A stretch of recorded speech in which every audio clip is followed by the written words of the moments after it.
Bonjour à tous, voilà, donc je fais une petite vidéo car j'ai trouvé qu'il serait peut-être intéressant de passer sur un autre support que le support écrit et que ça pourrait parler peut-être à un petit peu plus de monde justement d'avoir des images. Et mon cheval est d'accord avec ça. Voilà, donc je vous présente Blushing, accessoirement.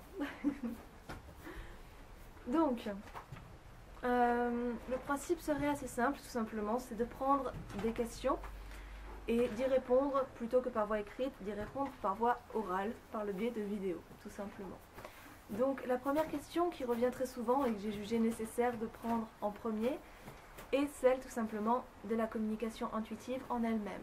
Donc c'est-à-dire comment ça fonctionne et comment y arriver par soi-même également. Donc tout d'abord, comment ça fonctionne ? Donc la communication intuitive est un petit peu différente du langage parlé dans le sens où l'on dispose de beaucoup plus d'outils. C'est-à-dire que l'on peut transmettre une information sous différentes formes au-delà des mots. Donc il peut y avoir des images, il peut y avoir des scènes, comme des films qu'on se passerait mentalement. Il peut y avoir également des sons, il peut y avoir des odeurs, il peut y avoir des sensations.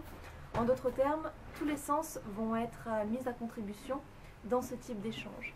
Donc ça va être intérieur évidemment, mais on va pouvoir ressentir dans son propre corps les émotions et les ressentis qu'aura le cheval en face de nous ou l'animal concerné. Donc voilà, c'est beaucoup plus global qu'un langage parlé uniquement.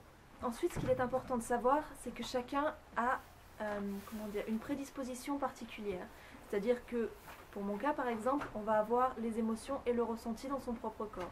C'est-à-dire que les émotions d'autrui deviennent nôtres, les mots d'autrui deviennent nôtres, pour un certain temps et pour pouvoir ensuite les retransmettre. Donc ce qui est assez compliqué justement avec ce type de ressenti, c'est qu'on a beau ressentir une émotion, même si c'est la nôtre, y mettre des mots et des mots justes devient un petit peu plus compliqué immédiatement.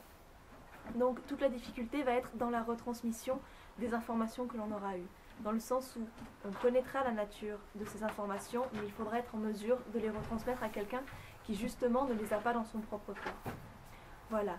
Donc ensuite, il va y avoir des personnes qui vont recevoir des phrases parce qu'elles seront réceptives aux phrases, d'autres donc qui auront des sensations, d'autres qui auront plutôt des images, etc., etc. Ça dépend vraiment des gens, complètement des gens. Ensuite, comment y parvenir ? Donc vous avez des livres qui peuvent vous y amener. Donc il y aura quelques petits liens dans la description. Et après, vous avez effectivement l'expérience d'autres personnes. Donc ça va être des choses qui vont plutôt vous conforter dans l'esprit de se dire que c'est possible et que d'autres le font. Après, par la suite, ce sera plutôt votre propre voie qu'il faudra mener à terme. C'est-à-dire que les livres vont vous aider, les gens vont vous aider également, mais c'est vous, finalement, qui allez vous frayer votre voie et qui allez justement avoir votre propre manière d'aborder les choses. C'est-à-dire que ce ne sont que des pistes, que des chemins, et c'est à vous vraiment de faire le vôtre au milieu de tout ça.